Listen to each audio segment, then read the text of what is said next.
June the 13th. No, we're supposed to start at 6 today. This one is scheduled for 6. Yeah. Some kind of dip.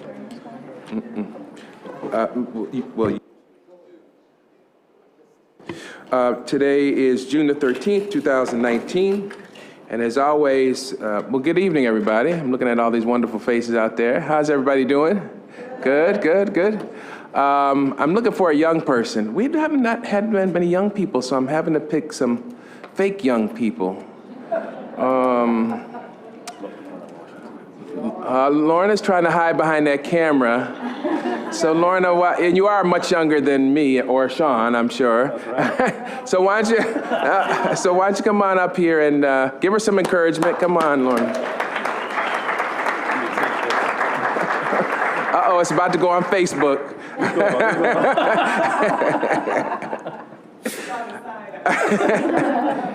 All right, here we go.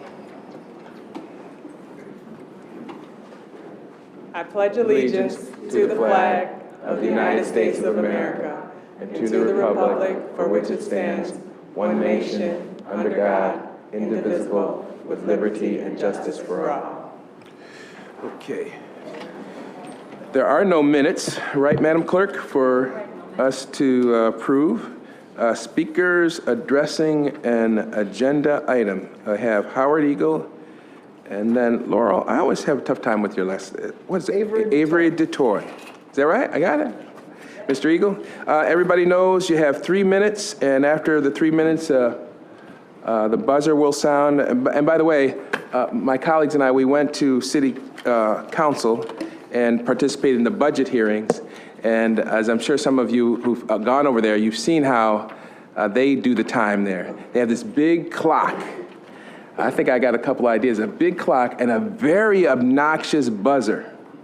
So we may have to switch to that. But Mr. Eagle, you have 3 minutes, and go to it. Good evening. When I review your resolutions in terms of expenditures, I'm always amazed. I saw something new this time, though. I saw a 9-part resolution, number 944, that amounts to nearly $356,000. I had never seen that before. You're very creative with finances, but that's not what I'm here to talk about this evening. I actually stopped by to give you all copies of a letter that has been sent to one of your colleagues, one of your missing colleagues tonight. And I wanted to read this letter into the record of this meeting, and then I'll leave copies for you all with the special assistant. So the letter is from my attorney, Mr. Jeffrey Wicks, PLLC, attorney and counselor at law, and it is addressed to Ms. Beatrice LeBron, Commissioner, Rochester City School District Board of Education. The letter reads, Dear Ms. LeBron, please be advised that this office represents Howard Eagle in regards to comments made in public by you about him. If you are represented by Carl, our counsel, on this matter, please do not read any further and turn this letter immediately over to your attorney. It has been alleged by Mr. Eagle that you have made several slanderous comments about him in public and on the radio. Specifically, Mr. Eagle alleges that you have publicly accused him of, quote-unquote, bullying women, which is not true. He alleges that you have publicly accused him of harassing you and, quote-unquote, cyberbullying you, which is not true. Most egregiously, my client reports to me that you have alleged something on a recent radio program that not only is untrue, but is beyond the bounds of civility. He alleges that you accused him of making a comment that you and fellow Rochester City School District Board member Melanie Funches were bent over, quote unquote, bent over, quote, taking it up the butt, or words to that effect. Needless to say, my client never made such a remark. All of the above mentioned allegations constitute defamation. Accordingly, it is my directive to you that you cease and desist from all such conduct, including any untrue public statements whatsoever regarding Mr. Eagle. Failure to do so will result in my advice to my client to pursue any and all legal remedies up to and including a lawsuit for defamation. So I'll leave copies for you with the special assistant. Thank you, and have a nice evening. Thank you, Mr. Eagle. Laurel, you're next.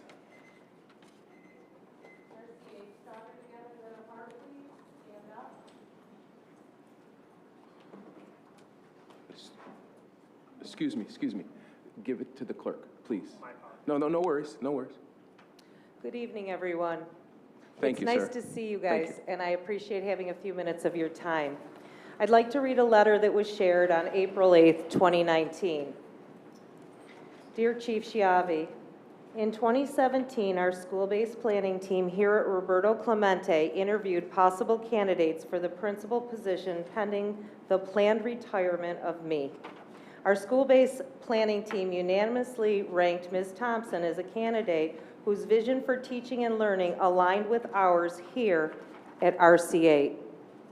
Unexpectedly, I decided to delay my retirement in an effort to facilitate our school's positive trajectory out of receivership.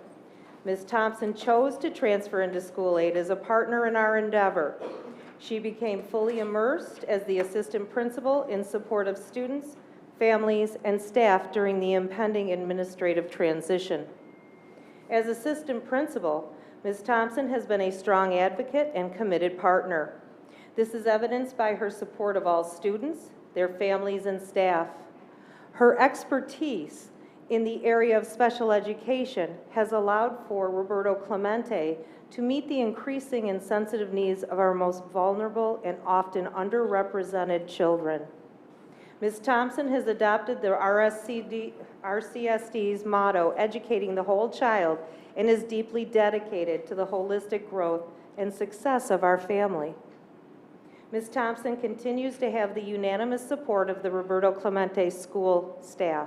We are asking you to strongly consider our recommendation to transition Assistant Principal Thompson to the role of principal at Roberto Clemente School Number 8. With all respect, we would really appreciate your support, and we thank you for your attention to this detail. Thank you, and it is signed by all of our RTA members. It is a unanimous document that is also signed by our building committee and our school-based planning team. We've been working to try to transition me for 2 years now, and I've loved every minute. But I tell you, if I pull back my retirement now, my husband will divorce me, and I will drive you all crazy, I promise, okay? So please and thank you. Do your very best work to help support us, and I'm grateful for the time. Thank you. Thank you. RCA, thank you. Rotarians, thank you.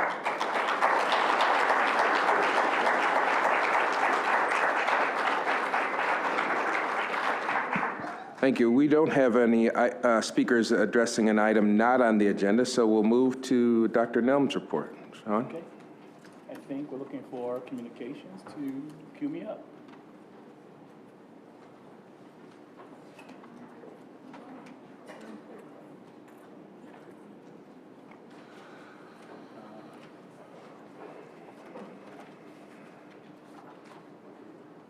Ms. Washington, did you? Yep, go ahead. Thank you. I'll grab it. Appreciate it. Thank you. You're good. All right, so I'm going to do a brief report. I promised the board that I would try to be as brief as possible, and so I will hold to that. Just as like every June, I give a brief summary of the year's work and try to not make any predictions, even though Van will force me to do so at some point, around graduation rates. And so this is a number of slides for you to dig into a little more deeply, but I'll start with the first here, which is our grad rates. I think what's important to note here is that last year's graduation rate in June, that's the bar in the purple, second from the far right, if we're all looking, was at 51.7%, and we anticipate this June's rate to be 61.1%, so it's about a 10 percentage point jump between last June and this June. By the end of last year, meaning August, which is in the yellow, we did reach a graduation rate of 61.1%. And we anticipate that this year's August rate will be somewhere between 65 and 68%, depending on how many students finish strong going into August. So that's your prediction, Van. All right. Okay, all right. The trends for dropout, this is a chart that we have tracked very, very closely. And it has a lot to do with multiple factors, attendance being one, chronic absenteeism, supporting students as freshmen, and so forth. And so the yellow line on the far left represents East in 2014 prior to the EPO, where you saw the number of dropouts being greater than the graduation rate. And these data points are why the state asked the U of R or another entity to intervene and to support and be creative. And then you see those lines slowly shift. And so you'll see the graduation rate last year at 61 and the dropout rate declining.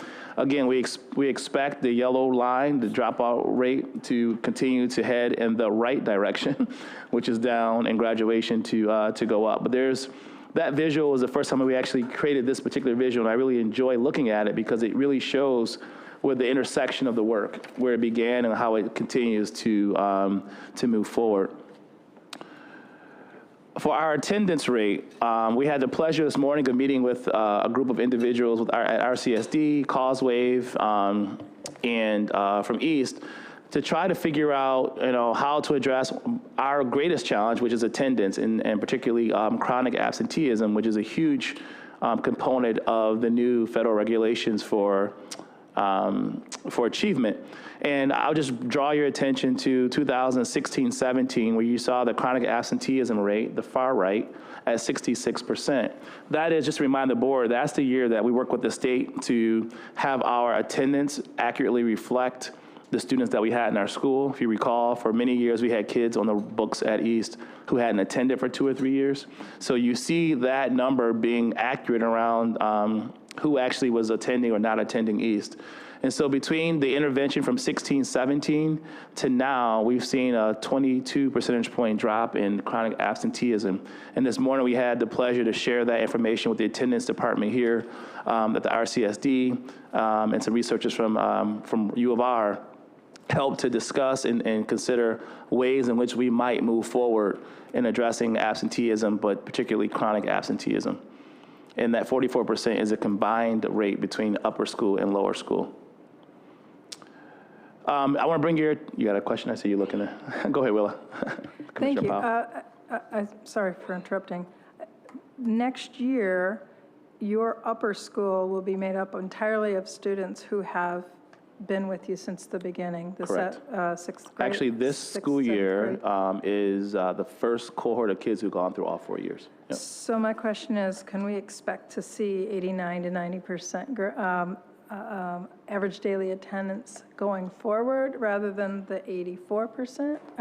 Is the culture shifted? That is always my expectation. I can tell you that, every year we learn more and more, and you see that shift from 16, 17 to now, where we have students who are being more open about the reasons why they are not attending. I'll give you one example without naming the student's name. We had a young person who was missing many days of school, and we continued to work with he and his family, and they finally revealed to us, because they didn't want to talk about it because it's their personal business, that there was a newborn baby in the home, and he's a young father. And so it shifted our support from being, the 10-day letter and the counselor going and doing home visits to connecting with Monroe County Services and their child care division to support he and the child's mother.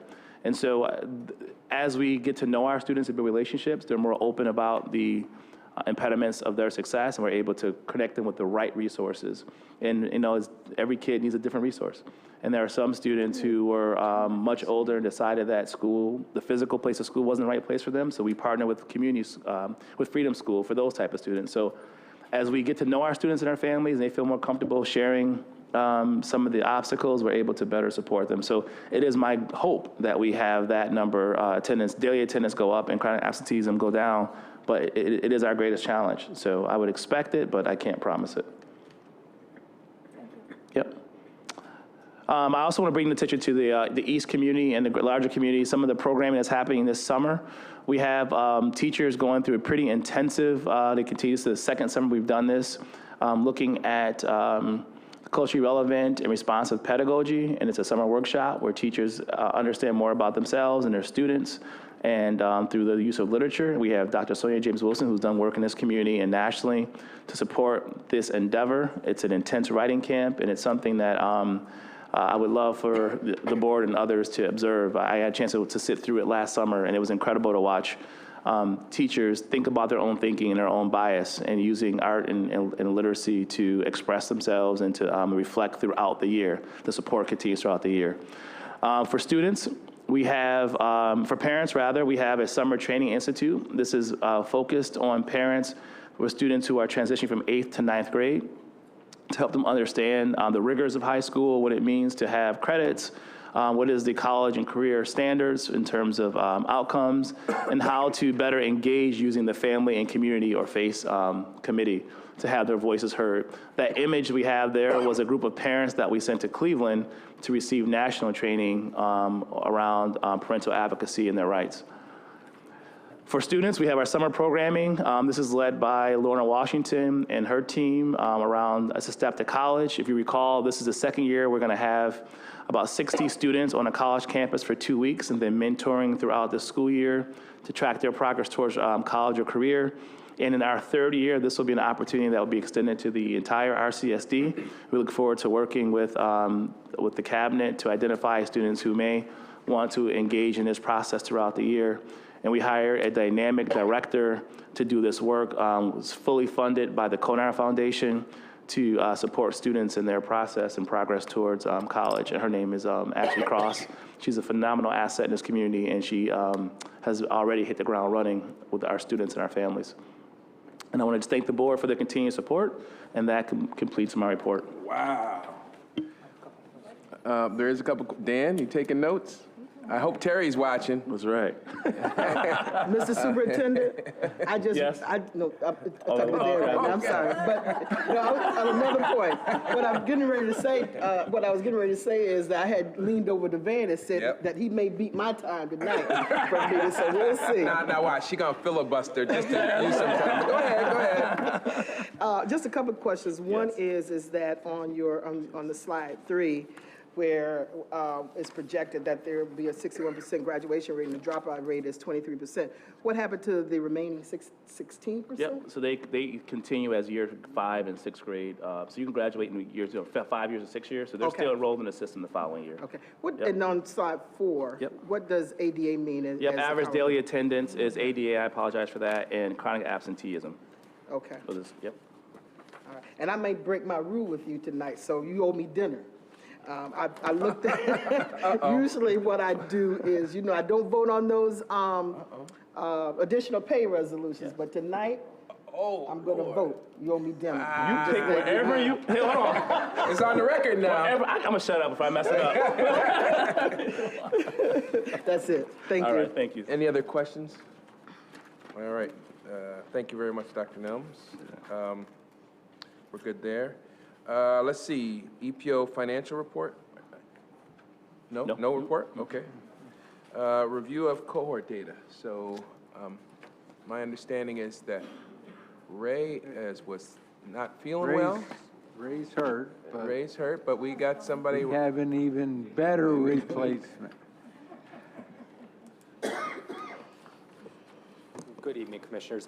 Ray does apologize. Unfortunately, he is ill tonight, and he wasn't able to make it, so I'm filling in for him. My name is Rob Alleman, and I work in the Office of Accountability. And what I will be presenting to you is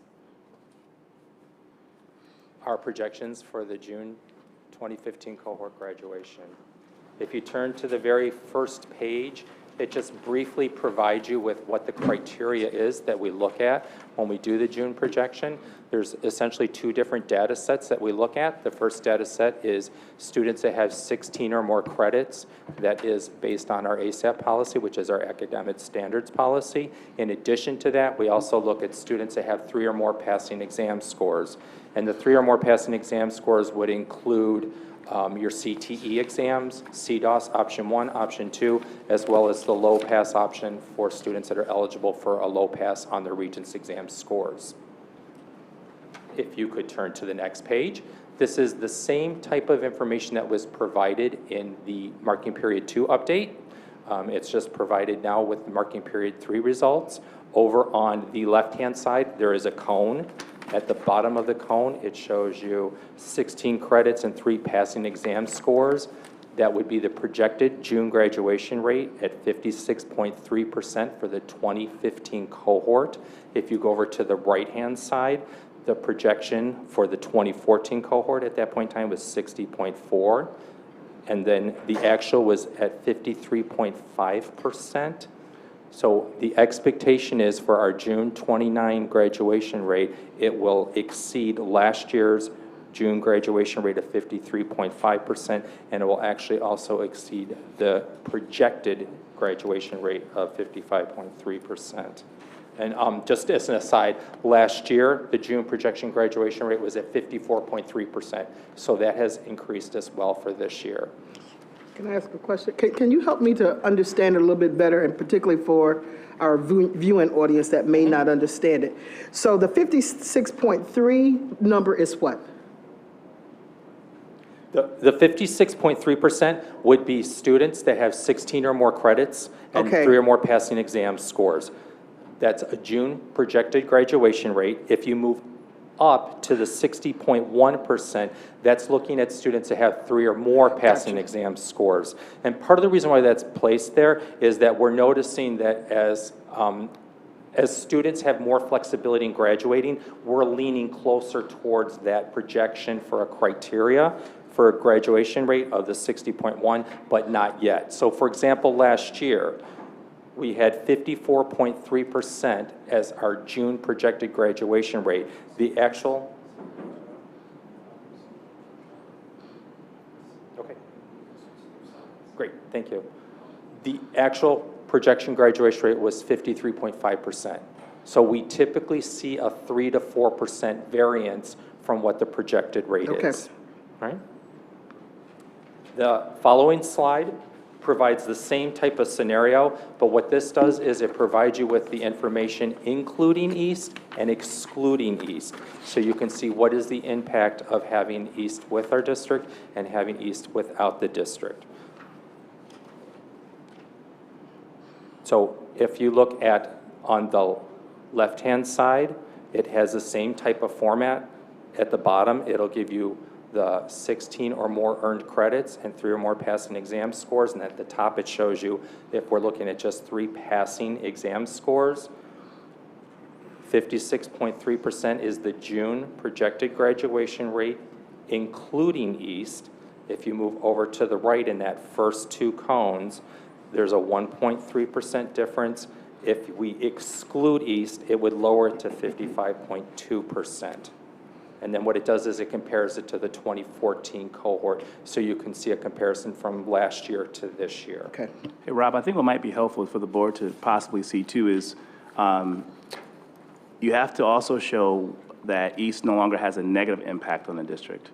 So you look at that, I think that's something that is a data point that may not be understood. So 4 years ago, the graduation rate would have been much lower using East because it didn't have a graduation rate that was above the district average. I just want to make sure that's clear Yep, too. absolutely. So the impact is not comparing it this way, it's comparing the negative impact it had on the district. So what this is doing is it's including the total cohort membership numbers in the district's total, and it's taking away the 170 total cohort members at the time this was calculated from East.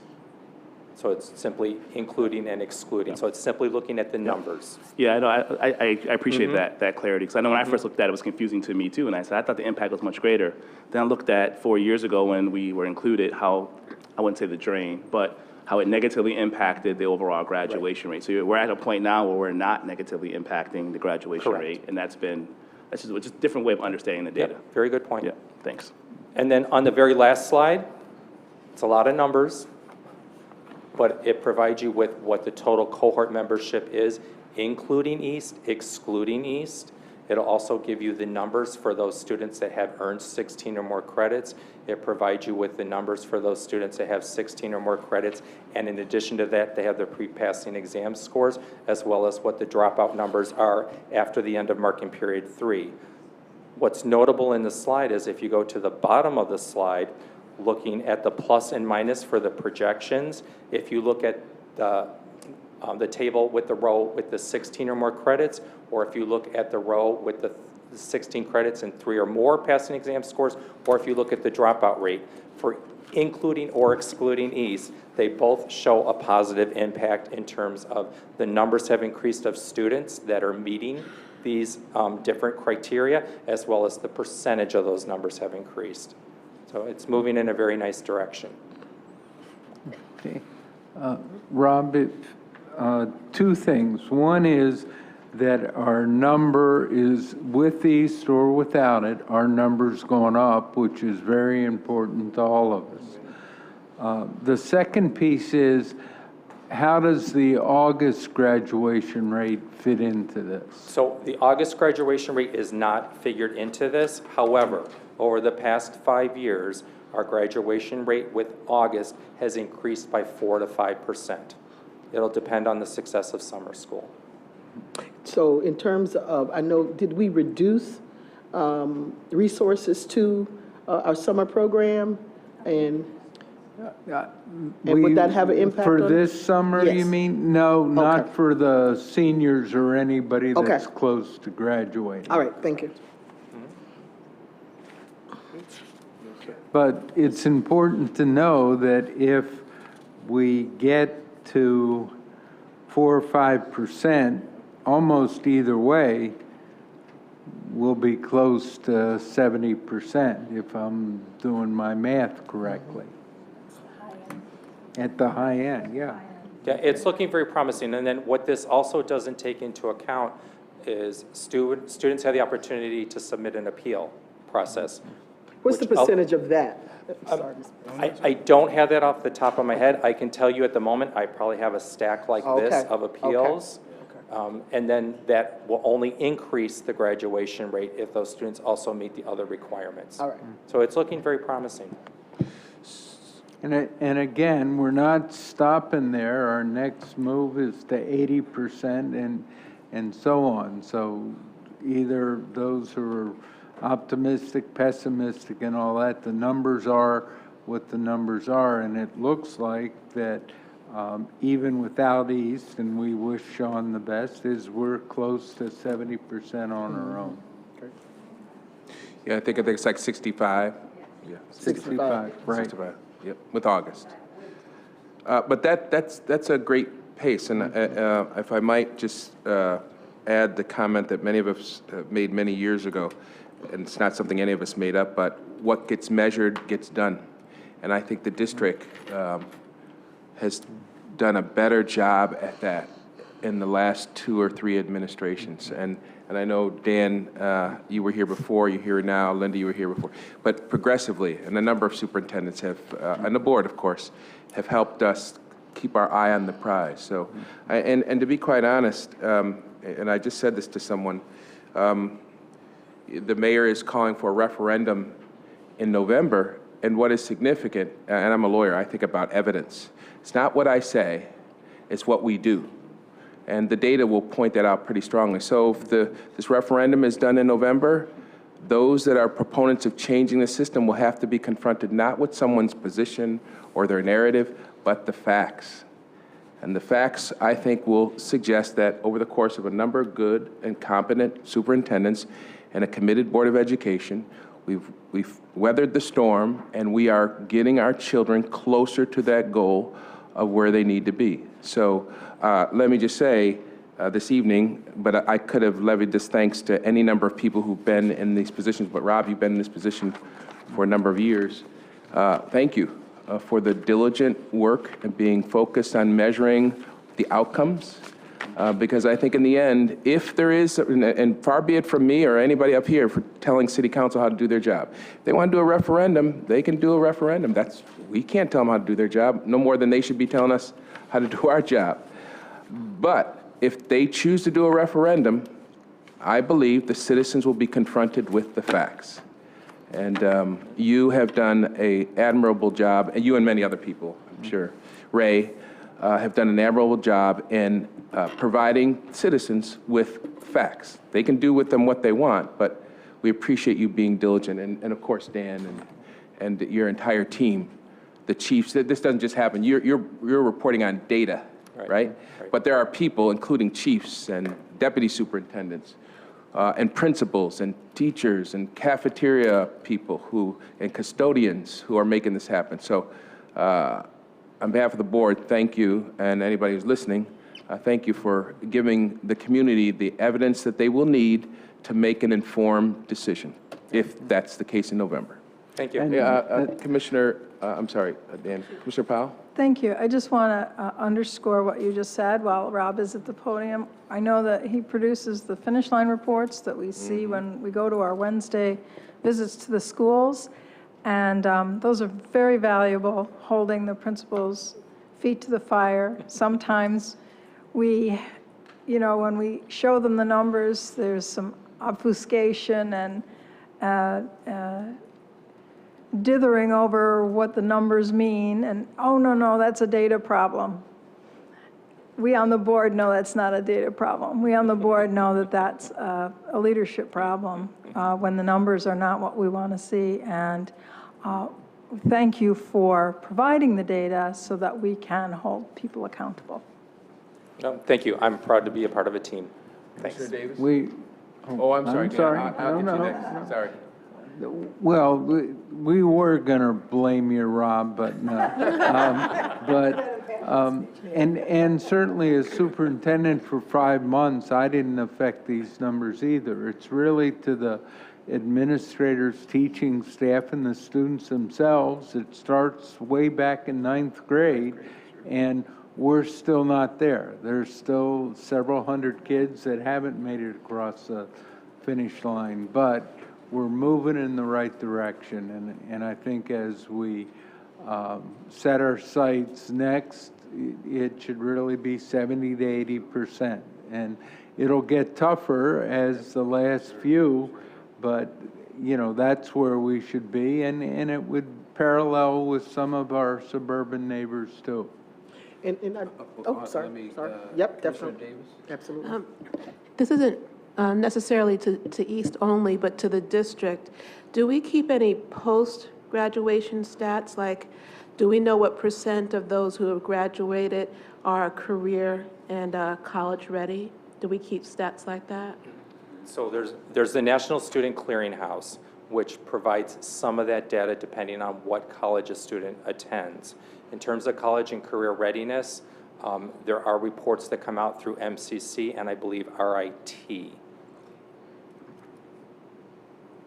And I assume the natural follow-up question is, do we track that data? So for the National Student Clearinghouse, yes, absolutely. I think for MCC with their reports, it's something that we're aware of. I don't know if we necessarily track that and do trend data with it. RIT, do they just send us information? Thing. They just show you the number of students that are using what particular Do courses. you know off the top of your head what the numbers were in RIT? I don't. I'm curious. I'm sure that's what you were thinking. Yeah, I'd like to know. If we have sample reports from previous years, just like to understand what kind of post-graduation data is collected. Commissioner Hallmark? What would be useful to know would be the numbers of students in the Transitional Studies Department at MCC, because those are students who need to level up. Okay. Yeah. Thanks. I just wanted to point out, and I remember when Deputy Superintendent Atul was here, when we talked about the strategy for our students, that if students know that if they are able to pass one Regents, and there was another point with that. So I just want to make sure, and I'm just saying it to our district, that we make sure that we are informing our 9th graders about that, because I think that if they understand that they can be strategic, then that's going to be motivational to them. So I think that that's something that we need to keep in mind and continue to do that they know what they have to. If we really make our students and families a significant partner in this, and if they know what they need to do in order to graduate, I think that's going to be a motivating factor for them. Thank you. And on this data point of college readiness, in the scheme of things, it's a relatively, at least from my observation, a relatively new data point. It's not, people weren't talking about that 10 years ago. All we were talking about is making sure we get kids to graduate. It's an important data point. And again, I would repeat this notion that what gets measured gets done. So we should be very aggressive about understanding where those kids are to the extent that we can get that information. But I also want our community to be very cautious about this. We have a tendency, distressed communities in particular, not just Rochester, to, once people reach a certain point of progress, say, well, what about that? Well, you didn't do this. So we have to be very careful, because my guess is, from what I've heard, that the data, because we've not been following it, that data point, we've not been measuring it, we probably haven't been as good about making sure that our kids, for example, are college ready. I'm just saying that's an important data point, but I don't want it to be used as ammunition to knock our kids down, and our teachers down, and our principals down, and our administrators down, once that data becomes the focus of our concern, because that can happen. Right. And I'm very concerned, because I hear people, as soon as we've been wallowing in 30%, 40% for close to a decade or 5-6 years, and people would say, look at the graduation, look at the graduation rate, look at the graduation rate. And as soon as we start moving that bar, we start moving that ball, they start saying, well, what about this? And this is important, but we have to remember people build hope from progress. And I'm hoping that the focus on other data points, it won't have the result of defeating that progress that, as you said, Dan, lots of people, not sitting up here, have worked really hard on. I just want to, so you should be measuring that. I would hope, well, I should speak to the superintendent, I'm sorry. You all should be measuring that, but not with the goal of finding some evidence that all this work that people are doing is not really working. I've seen, I call them problem pimps. There are people out there that will do that. And we, at our point of development, I don't think we can take another hit like that. We should celebrate our success. So beginning with this year with the new accountability system, Every Student Succeeds Act, one of the data measures is the College and Career Civic Readiness Index. So beginning this year and going forward, we'll be able to do trends of that data in comparison to the Big Five, to other districts, as well as New York State.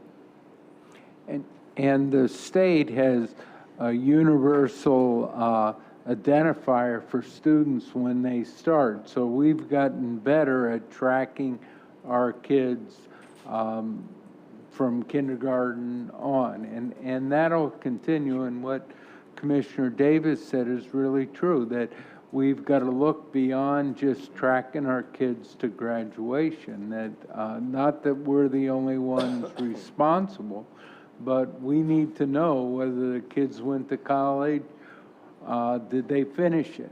Did they get a job after that? Have our kids who didn't go to college gotten jobs and all that? Because as the adults in the system, it's our responsibility to make sure that somebody is catching up with all those kids. What's interesting about the transition, I remember a few years ago, the district went to an online credit recovery system. And I remember my first thought was, if all these kids in front of computers not going to get the work. And then you look at the college system right now, most courses are hybrid. You sit for some of the courses, and some of the courses are online. And so, without even knowing it, RCSD was ahead of the game in getting kids acclimated to online credit recovery. And there are a number of students, I know at East, I'm sure throughout the district, who are benefiting from that towards graduation. I mean, a ton of kids are coming on Saturdays and coming in the evenings and working at their own pace. And it's been, I don't know who started that program, but I know OCR has been an incredible resource for us. But So it's a huge investment. that's, oh, I'm sorry. No, go ahead. No, go ahead. Yeah, but I think that's where we're moving into this century where it's not education, primary, secondary education as usual. It's not business as usual. And as our technology changes, I think we're going to have to catch up with what we do in the classrooms. And just, to the point about your dropout rate. Those kids are not just dropping out to be dropping out. There's some issues, and you expressed, an example of what are some of the concerns. Now, how do we work with that student or students similar, So it's not just about them having to be inside the classroom. That's not the 21st century. And so we're going to look at, well, they're not here, they're absent, but what else is going on? Some of you may have seen on Facebook, for example, this one little girl, student, who I think she had 2 babies, one in one arm, one on the floor, but she was still doing her work. Or some women have been in delivery. and they've been doing, homework and trying to graduate. And so we just have to look at how, how we reconfigure what we do and have the mindset that it particularly, and I think it will teach us something, that if we learn how to work with those, and not the ones that may be 5th and 6th year to graduate, although those included, but those who want to graduate, but life is getting in the way, and how can we support that? We haven't gotten there yet, but we certainly need to look at how do we develop strategies for that. Commissioner LeBron?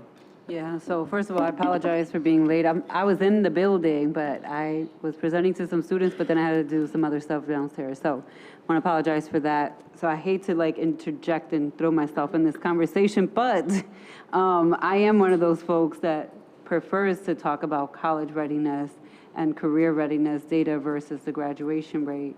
And I don't think that it's necessarily a negative thing to look at all the data points. I'm grateful to hear you say that Every Student Succeed Act is going to require us to start tracking that data. I'd be interested to see what we as a school board and Thierry coming in as a superintendent will do with that data. What does that mean for us and our students, and what are we planning to do?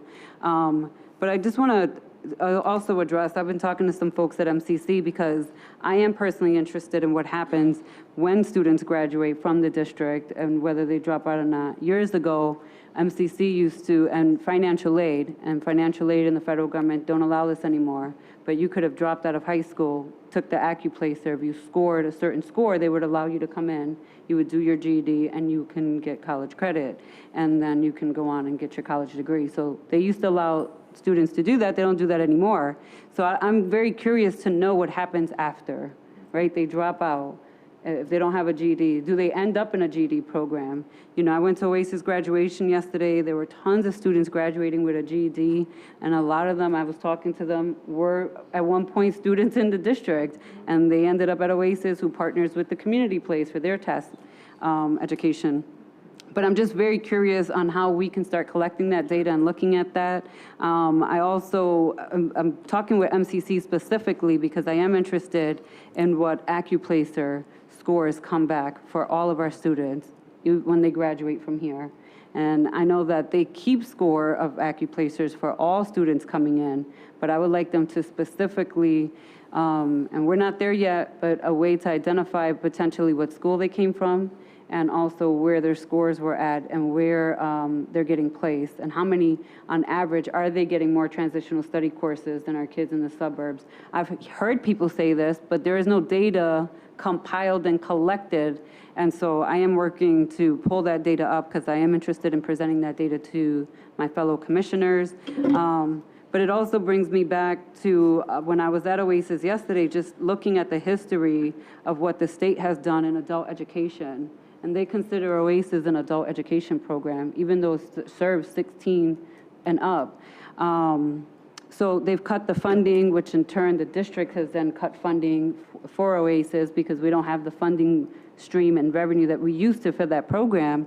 But in reality, it's a program that is really successful and that we should be funding, but we don't have the fundings because we don't get the state reimbursement. And I would like this board to also look at adult education. And although we are responsible for pre-K through 12, I feel like we as a board should still be saying, this is the impact on some of our students that have not been successful, and this is the programs that we want to support and push the state to start funding and refunding adult education. That's all. I just wanted to say, and sort of piggyback on Dr. Nelm's point, I'm one of the more senior members up here, and I am blessed to have 3 children. And one went to SUNY Buffalo, that's my oldest. And then my middle one went to Temple, and my youngest just did her first year at Hampton. And watching their careers in college, it is amazing how the technology has changed. I never thought of it like that before. But to the extent we prepare children who are going to college now, I don't know about anybody else who's got kids in college, but my youngest, it's all about doing it online. They even have classes where they're still doing it online. So it really, it's not the cheap way out, it's not the quick fix. It really is preparing people. I'm just shocked at how much she's doing online. I never thought of it like that, but if we're offering quality coursework in that regard, it's preparing our kids, really is. Any other questions or comments? All right, now we'll move on to the consideration of resolutions. I need a motion to discuss resolutions 930 to 931. So moved. Been moved by Commissioner Hallmark, seconded by Second. Vice President Elliott. Any questions or comments regarding the EPO resolutions? I just want to make sure I get my dinner. Okay. Where you taking it? Come on, I'll put you on the spot. Just saying. I like the revelry, Revelry? I never. It's my choice. wherever you want to go. Okay, all right. Any other questions or comments other than where Vice President Elliott's going to be taking the dinner? Oh, yes, ma'am, go I'd ahead. like to make a comment, but it's not necessarily just about East. It's about, we're one district. It's about the district as a whole. I did meet with HCI to talk about tenure, to try to understand how it works, and learn that educators, administrators are judged on their ability to deliver the content of the various subject matters that we have. And since in 2019 and 20, we're looking to move to a racial equity focus, and this is something I shared with Superintendent Nelms and Superintendent Lowengaard yesterday, I believe, is there a way to companion observing the district? That includes board members, deputy chief superintendents. How can we measure or assess our racial equity perspective from the perspective as board members, from the perspective as superintendents, deputy chiefs, administrators, and educators? And so that was something that I was uplifting, because when we look at the work of Dr. Joy DeGruy that our Victorious Minds Academy is following, from her work, she has shared that children in urban areas have display vacant esteem, and they display ever-present anger, and they display a racist socialization. And somewhere inside, our students it's still communicated to our students while they're learning 2 + 2 is 4, while they're learning 4 × 8 is 32, while they're learning the content, somehow also it's still being communicated through our institutions that African American children and Latino children are inferior to white children. So at the same time that, I think she calls it, there's poison in the cookies. So at the same time that our children are going through education, also the institution is communicating that the African American identity or the Latino identity is not as valuable as their white counterpart. So I like to see that when we go into the 1920 year where we say we're going to have a racial equity focus, I like to see, is there a way that we can assess our racial perspective from our different departments and the kind of culture and climate that we are creating in the classroom, in the school building, in central office. So what I find difficult in approving tenure of various departments and individuals is I don't have a way to measure their racial equity lens. What's provided to us is their ability to deliver content, but I don't have measures to look at what's our ability to address a racial equity lens in our classroom, school buildings, central office, everything from the board down. So I'd like to see us think about that and talk about that, ways of assessing that particular lens. I would respond to that. What is the work of the real team? Because I would think that the real team would take a look at that and make some recommendations to this board. Yes, that will be, and that will be coming in July. There'll be a Okay. presentation All from right. the real team. Okay, so that's something that the real team, I believe, in my estimation, could support us in, and to make a recommendation about what a tool looks like. And so if that's something that's going to come in July, I look forward to seeing that. So, Van, I just Yes, want Commissioner to, LeBron. I want to second what Commissioner Elliott is saying, and I also just want to add that any recommendations that legal also gets a chance to review it, even before it comes to the board, I just don't want a presentation of something that we cannot do because of Taylor law or any other laws or tenure laws. I just want to make sure, and I'm open to recommendations as long as they follow the law. Just want to throw that out there. Any other questions or comments? All right. There being no further questions or comments, all those in favor of resolutions 930 to 931, say aye. Aye. And for myself, it'd be a no. There's one no, and you got a really hearty, aggressive aye from Vice President Elliott. Did you record that? Aye. Meeting adjourned. That's right. There's nothing more to do. That's right. It's a wrap. I know he's glad to hear that, because, you know, I'm on him all the time. It took me so. 4 years. I'm loving it. I'm loving this song. I know, man. I know. All right, we got to come back down to reality. And I need a motion to discuss resolution 933. It's been moved by Commissioner Powell, seconded by Commissioner LeBron. 933. Any questions or comments regarding that resolution? That's the additional pay resolutions, right? No, that's it. Special ed. To a 10-year area. It's page 2. Oh, yes. I just did put it on my notes. Okay. Thank you. I do have one Yes, ma'am. question. Sure. I saw his name in several locations. Is he receiving tenure and then he's taking an appointment for a year or something? So when this is confusing, I got a question before this board meeting. So if the administrators at East, when they first join us, if they are already an administrator in the district, they come over, if you would say, on loan. So they're there for a year, and then in their second year, their tenure starts in a new category within their bargaining unit. So he was actually appointed last year as an interim, and this kind of converts that from interim to a permanent in this position. You'll also see Marlene Blocker, for example, on the resolution. She's been an administrator in the district for over 20 years. But when she came to East as its principal, it's a different tenure area within ASAR, the bargaining unit for the administrators. And so she's up for tenure, so it may seem confusing because she's been in tenure here for about 15 or 20 years, but it's more of a formality than anything that is concerning. Yep. Any further questions regarding 933? There being no further questions, all those in favor of EPO Resolution 933, say aye. Aye. Any opposition? No for me. Got that, Madam Clerk? All right, I need a motion to discuss Resolution 938. So Been moved. moved by Commissioner Hallmark, seconded by Commissioner Powell. Any questions or comments regarding EPO Resolution 938? There being no questions, all those in favor of Resolution 938, say aye. Aye. Need a motion to discuss resolutions? No for me. Oh, and one no? I'm I'm sorry. resignation. Oh, no, it's fine. It was a resignation. All right, so that was unanimous. So it's unanimous. 938 was unanimous. I need a motion to discuss Resolution 942 to 944. By Commissioner Powell, seconded by Vice President Elliott. Any questions or comments to Dr. Nelms regarding 942 to 944? There being no questions or comments, all those in favor of Resolution 942 to 944, say aye. Aye. And no for me. Got that, Madam Clerk?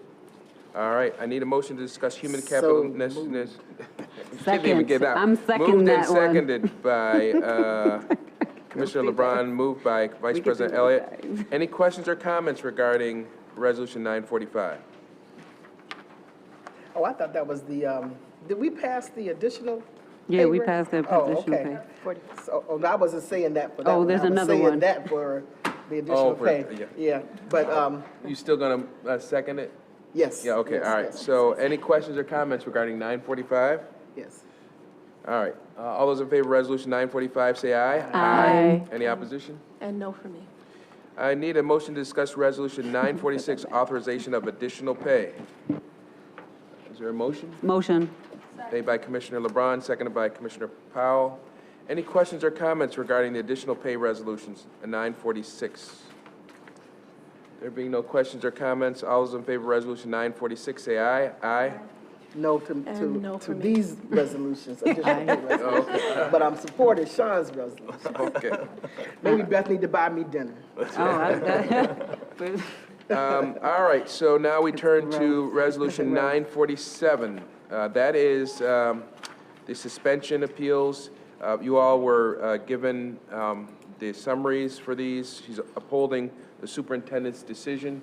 Of course, we can go into executive session on these. We do have to go into executive session anyways, but we don't have to discuss these unless there are questions regarding these disciplinary proceedings. Are there any questions? I don't have a question, but can we carve out one? Or, To talk about it in executive? no, not to talk about, but I would say I would vote a certain way for 3 of them, but no. Oh, I see what you're saying. Yeah, I mean, which number hearing file? 231 would be 231. different for the first. So why don't, if there's a motion that we carve out hearing 231 and call it 947A. Is there a second to that motion, Commissioner Powell? That motion has been made. All those in favor of calling out hearing number 231 and calling it 947, say aye. Aye. Aye. Any opposition? All right, so now before you, there is Resolution 947, which includes hearing file 148, 184, 185, and 190.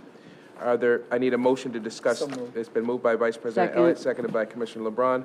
Any questions or comments regarding those particular hearing suspension files? There being no further questions or comments regarding those files in Resolution 947, all those in favor say aye. Aye. Any opposition? The ayes have it. I need a motion to discuss Resolution 947A. It's been moved by Commissioner Davis, seconded by Second. Commissioner Hallmark.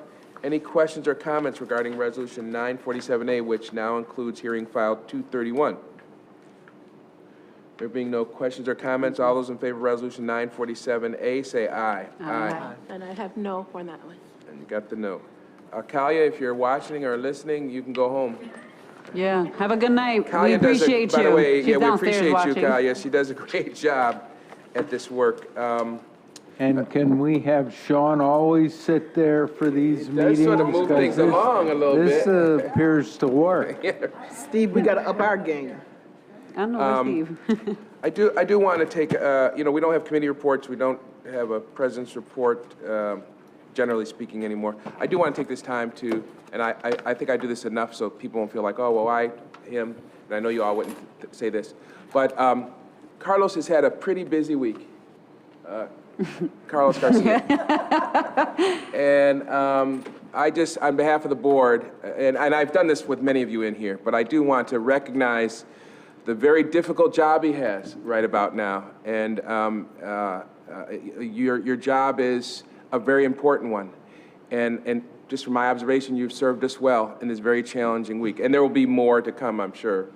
But I want you to know, as they say, we appreciate you. And thank you for the good, hard, diligent work. Yes, thank you. We are working you. Can I take a point of personal privilege just real quick? I just want to congratulate all of the graduates from the OASIS program. OASIS is just such an amazing, amazing program. If you guys have not gone, I encourage everybody to go down there, do a tour, but also just get to know them and the students. And I'm putting in a plug for their cafe, Sean, their cafe. And I don't know, you and East, you guys are competing, but there's a student cooked and the food is delicious. So I just want to congratulate the class of 2019 for OASIS again. So congratulations. What are their cafe hours? Do they have hours there? 11:30 to 1, and I did ask them if they were going to still be open after the graduation. So they follow the same schedule we follow for the entire school district. So they're done on June 25th also. Okay, all right. You should congratulate all of the graduates because I don't think we'll have a meeting. Vice President Elliott reminds me that will this be our last meeting before No, next week. graduation? You guys have a meeting next week. No, but I'm talking about to congratulate the graduates. We're going to be graduating the class of 2019. Oh, yeah. Yeah. Well, certainly I think we've divvied up those assignments, but Vice President Elliott makes a great point. We got a lot of kids, young folks graduating, and we look forward to those ceremonies. And I can tell you, in advance of saying on behalf of the board, congratulations, I was telling somebody recently, I graduated from a suburban high school, and the high school graduations were nothing even close to what we experience when we see our kids graduate. The quality of the journey really will make you cry and rejoice. So it is really not enough to say to the moms and dads, aunts and uncles, aunties and so forth, congratulations. We should also say to them, we are extremely proud of what you've been able to accomplish, notwithstanding the very difficult challenges. And by the way, Superintendent Nelms reminds me that, and I've tried to tell people this over the last few weeks, that our children and our parents are confronted with some significant challenges starting June 18th through the 25th. Those are when our students are engaged in Regents exams.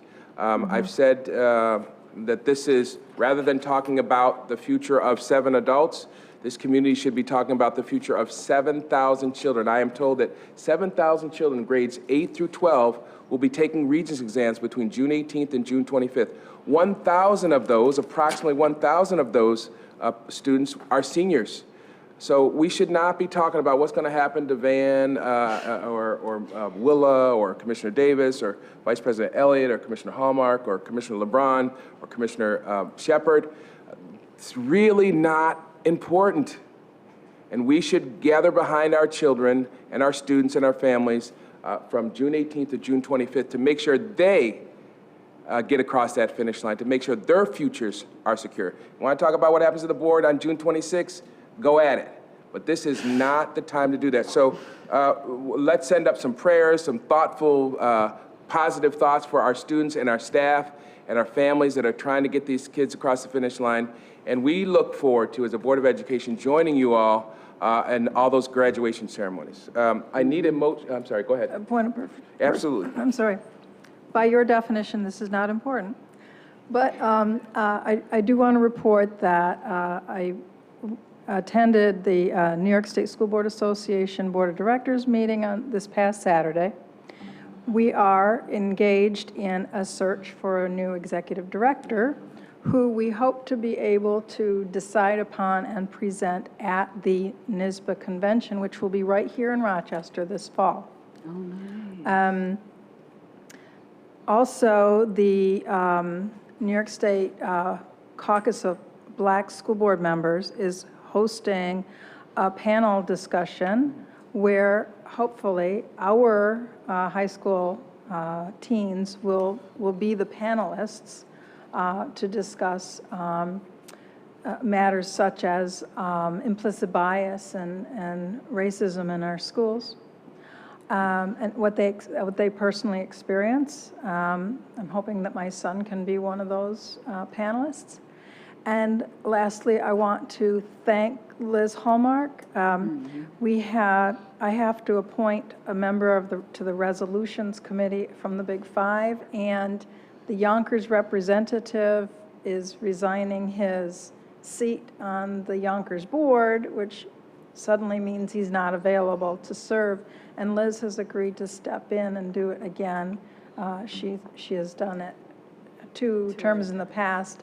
And due to her departure, will never serve that role again. But I'm glad she's willing to do it for us this one more time. So thank you. I do have some business that we do have to take care of. Commissioner LeBron, thank you for sending your email regarding your concerns about the retreat. Thank you. Yep. And those concerns were heard. I want to thank our new staff assistant, our executive assistant. What's your title? What's your exact title? Executive assistant. For trying to work through the schedules of people. She came up with NYSBA. This is for this retreat, by the way. The board is going to engage in a retreat with the new superintendent, a 2-day retreat, just to make sure we all understand our roles and have an appreciation and respect for each other. So we tried to come up with a date that worked for everybody, June the 17th and 18th, July 17th and 18th. It doesn't seem to work for 19th and 20th. Thank you. 19th and 20th. I'm gone the 19th through the 21st. That's right. And it didn't seem to work for everybody. Commissioner LeBron, you pointed out that you had some prearranged plans. So we should talk about that. I do think it's best that everybody attend. Now, before you say that, though, I want to ask Ms. Scott, did NYSBA say they needed those particular days, or how'd that work? Actually, Kalia scheduled this. Kalia. Oh, that's right. Kalia did. Well, let me just say that Yep. when we originally were talking about it downstairs, I did mention that I was going to be in Georgia for board leadership. I have training too. I'm going to be gone the 19th through the 21st. Then, so I verbally shared that with you guys. Then Kalia did a Survey Monkey, and I noticed that that date was in there. I did the Survey Monkey, but then I put it back in writing. I'm like, okay, well, maybe, you know, we were all talking about lots of different dates, and we weren't pinpointing a date. It was like, we're going to get a survey out. So I put it back in writing saying, hey, I'm going to be in Georgia for board leadership. All the other dates work for me except this weekend. And then I got an email today saying, hey, we picked this weekend, the one you can't be at. And so I did feel some kind of way, and I also wanted to put it in writing because I don't want people to say that we're not doing what we're supposed to be doing to try to have a new direction and a new path with our new superintendent. I do believe we all should be at the board retreat with Terry, but I also don't want to be judged for not being there if you guys do decide to move forward with that date, because I was very upfront from the very beginning, and board leadership pays for my trip. They pay for our trainers, for all the board members that are going to be there. So this is not something that the district is paying for. They pay for all that. So just wanted to throw that out there. So let me just say, Commissioner Vaughn, and I think it's important that we say this. I think that's the way we are going to become more effective. I mean, you express your concern. I think sometimes people, you know, in the mad rush of trying to get stuff done, you know, maybe somebody forgot. There clearly was no ill intent. But I'm in agreement with you. I think we all need to be there. And so I'm glad you brought that up offline. I didn't bring it up to raise any conflict, only to really just hold up what you're saying. And unfortunately, Kalia, who worked really hard to make this happen. Unless somebody has any objection, I would like to ask Kalia to talk to Tim Kremer and the New York State School Board Association, see if we can, once again, try to find another date. Now, let me just tell you all, Kalia sometimes says, I don't mean to tell on her, but she says, sometimes people don't respond to the Survey Monkey. It is important that you respond, but again, unless there's some objection, and I know we seem to have a date, but I think you're right. I think everybody needs to be there. Terry needs that. We need that. So I'm not seeing any strong comments against asking Kalia to go at it again, but we'll do that. All right? Yeah. Does that make sense? Yeah. And I'll say that she added like every weekend in July. Essentially, those were the 4 weekends that she added. So if those dates don't work, I think we have to look at the first week in August potentially, but I'm just saying. Yeah, I think what she was trying to do, and again, she's extremely diligent. I think she was trying to get it, because my directive to her was, let's get this done as soon as possible, that Terry and the board can work together, have an understanding as soon as he gets here, or shortly after he gets here. And I think there were some other commitments in July. Harvard thing was going on. Yeah. So I think that complicated things a bit. So I think we'll ask her to shoot for August, and I'm sure Terry won't have any problem with that. Commissioner Hallmark? Does it have to be a weekend? I mean, I wonder if for the retreat, we might do a Thursday, Friday or something. I mean, just if we're opening up dates again. Oh, I could do that too. Let me just add that I would be okay with a Thursday and Friday and taking the time off work to do it. Seems like the main thing would be the facilitators and Well, I'm Terry. sorry, let me just say this. Yeah. Wednesday and Thursday, because my flight leaves Friday. Okay. And we start training, we're doing an evening training all day Saturday, and then the beginning of Sunday, and then we fly back out. So, you know, Wednesday and Thursday, you'll make sure you communicate what restrictions, everybody should communicate what restrictions you have as soon as you get some dates from her. But if we do that week, that Monday through Thursday, I'm pretty open. I'll make myself available. I'm here. I can take the time off work. Ms. Scott, do you think you could communicate that to? Yes, absolutely. Okay, nice. So, Would you be talking during the day? You mean all day? Because I wouldn't be able to take off work all day, 2 days in a row now. so you were thinking during the I day? was thinking during the day. Well, I don't know about. I was Commissioner thinking Hallmark. half days or something, you know, like it already is half days.